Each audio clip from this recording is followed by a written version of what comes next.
terminata con il risultato di 3-3 al termine dei 60 minuti di gioco tra Futsal Club Monreale e Palermo Futsal Club. Siamo qui con Giuseppe Calì, portiere dei Rosanero. Ti chiedo subito un giudizio sulla tua partita e poi quello collettivo. La mia partita, un giudizio, ma io come sempre sono una persona abituata a cercare l'errore più che i meriti, appunto per provare a migliorare e a crescere. Oggi sicuramente prendere gol su calcio piazzato, su un tiro libero, su un rigore, non si può reputare un errore, la reputo sufficiente, così come quella dei miei compagni che sicuramente sono convinto hanno dato tutti il 100%, gli avversari oggi hanno fatto la differenza. Oggi due assenze, Francesco Catania e Alice Ugiore, due calciatori che mettono solitamente tanta fantasia. Era questo quello che forse mancava quest'oggi in campo?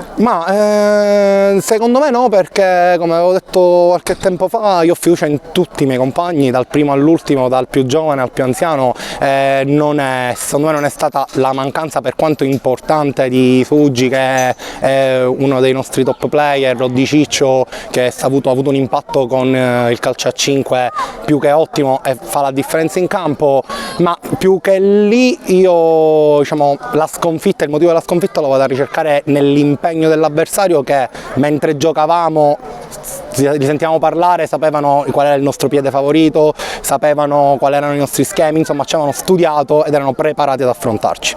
Adesso invece diamo uno sguardo alla prossima partita contro l'Iccarense, andata vinta con il risultato di 10-1, un grande distacco. Potrà forse influenzare la preparazione o invece voi entrete in campo comunque con la consapevolezza che la partita inizierà sul risultato di 0-0? Secondo me non influenzerà, anche perché venendo oggi da un pareggio, che non è sicuramente un risultato negativo, però non è neanche il risultato per cui siamo venuti qui a Monreale, sicuramente prepareremo la gara per bissare il successo dell'andata e mettere dentro quei punti che stiamo rincorrendo per poter dire di essere finalmente campioni.